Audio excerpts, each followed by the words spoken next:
The economic times படி அவர்களின் காதல் பற்றிய வதந்திகள் அவர்களின் லேபிள்களான YG என்டர்டெயின்மென்ட் மற்றும் பிக் ஹிட் மியூசிக் மூலம் உறுதிப்படுத்தப்படவில்லை. வி என்று அழைக்கப்படும் கிம் டேஹியும் மற்றும் பிளாக்பிங்கிலிருந்து ஜென்னி ஆகியோர் பிரிந்ததாக கூறப்படுகிறது.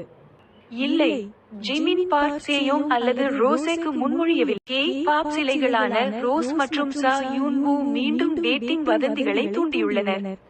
கழுகு பார்வையுள்ள ஒரு ரசிகர் 2 கலைஞர்களும் டேட்டிங் செய்வதாக கூறுகிறார், மேலும் அவர் அதை உறுதிப்படுத்த ஆதாரம் கண்டுபிடித்துள்ளார். EBB நியூஸ் படி 2022 பாரிஸ் ஃபேஷன் வீக்கின் போது ரோஸ் மற்றும் சா யூன் வூ ஒரு உணவகத்தில் ஒன்றாக காணப்பட்டனர். K-பாப் சிலைகளான ரோஸ் மற்றும் சா யூன் வூ மீண்டும் டேட்டிங் வதந்திகளை தூண்டியுள்ளனர்.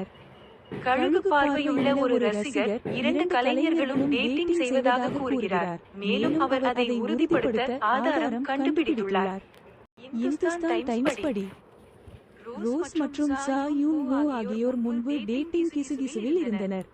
வெகு காலத்திற்கு முன்பு கோச்செலா 2023இல் பிளாக்பிங்கின் பிந்தைய விருந்தில் ஆஸ்ட்ரோ உறுப்பினர் இருப்பது போல் தெரிந்ததால் மக்கள் அவர்களை பற்றி பேசத் தொடங்கினர்.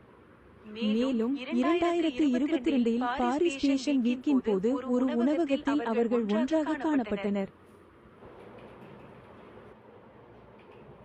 கோழப்படி இல்லை, பிபி மற்றும் BTS உறுப்பினர்கள் அனுப்பப்பட்டதால் ஜிமின் மற்றும் ரோசி, சுகா மற்றும் ஜென்னி, வி மற்றும் ஜிஜூ, லிசா மற்றும் ஜங்குக் மற்றும் ஜின் மற்றும் ஜிஜூ அவர்களை மிகவும் தொலைவில் ஆக்குகிறது. அவர்கள் ஒருவருக்கொருவர் மிக குறைவான தொடர்புகளை கொண்டிருப்பதால் அவர்கள் ஒருவரை ஒருவர் டேட்டிங் செய்ய முடியாது.